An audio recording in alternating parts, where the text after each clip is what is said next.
మణికొండలో ఉండే food lovers అందరికి ఇప్పుడు ఒక గుడ్ న్యూస్. బాబులకే బాబైన దొరబాబు ఇప్పుడు మణికొండకు కూడా వచ్చేసారు. Chiranjeevi cinema first day housefull అయిపోయినట్టు ఓపెనింగ్ రోజే ఇంత క్రౌడ్ ఏంట్రా బాబు. ఇక్కడ నా ఫేవరెట్ వచ్చేసి వీళ్ళ చికెన్ పకోడా. ఏమేస్ చేస్తారో కానీ టేస్ట్ మాత్రం అద్దరిపోతుంది. దొరబాబు స్పెషల్ హైదరాబాద్ దమ్ బిర్యానీకి అయితే వేరే లెవెల్ ఫ్యాన్ బేసే ఉంది. చూస్తుంటేనే నోరు ఊరిపోతుందంటే నమ్మండి. అండ్ వీళ్ళ దగ్గర బగారా రైస్ ఫ్లేవర్స్ మాత్రం నెక్స్ట్ లెవెల్ ఉంటుంది. వీళ్ళ దగ్గర లేని కర్రీ అయితే లేదు. Chicken, mutton, prawns and vegetarian options లో పన్నీర్ కర్రీ కూడా రీజనబుల్ ప్రైసెస్ తో అద్దరిపోయే టేస్ట్ తో మణికొండలోకి కొత్తగా వచ్చేసాడు దొరబాబు. ఇంకెందుకు లేట్, ఒక పట్టు పట్టేద్దామా? జనరల్ గా ఏ రెస్టారెంట్ కి వెళ్ళినా ఫుడ్ కడుపు నింపుతుంది, కానీ ఇక్కడ బగారా రైస్ తింటే మాత్రం మనసు నిండిపోయింది తెలుసా. రైస్ అంతా ఫ్లేవర్ఫుల్ గా కుక్ అయ్యి పీసెస్ అంతా ఈవెన్ గా బాయిల్ అయ్యి చాలా ఫ్లేవర్ఫుల్ గా ఉంది.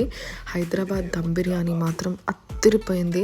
నేనైతే అక్కడ కుమ్మేసి పార్సిల్ కూడా తీసుకెళ్లాను. చాలా చాలా బాగుంది. అండ్ వీళ్ళ బాదం మిల్క్ గురించి ఎలా మర్చిపోతాం చెప్పండి. కొన్నిసార్లు అయితే బాదం మిల్క్ కోసమే దొరబాబుకి వెళ్ళిన సందర్భాలు కూడా ఉన్నాయి. ఇప్పుడు దొరబాబు వాళ్ళు ఫ్రాంచైజ్ ఆప్షన్ కూడా ఇస్తున్నారండి. ఇంట్రెస్ట్ ఉన్న వాళ్ళు స్క్రీన్ మీద కనిపించే నెంబర్ కి కాల్ చేయండి. వెంటనే ఈ రీల్ ని మణికొండలో మీ ఫ్రెండ్స్ కి షేర్ చేయండి. ఇలాంటి అమేజింగ్ కంటెంట్ అండ్ వీడియోస్ కోసం కీప్ ఫాలోయింగ్ ప్రధ్యాస్ వరల్డ్.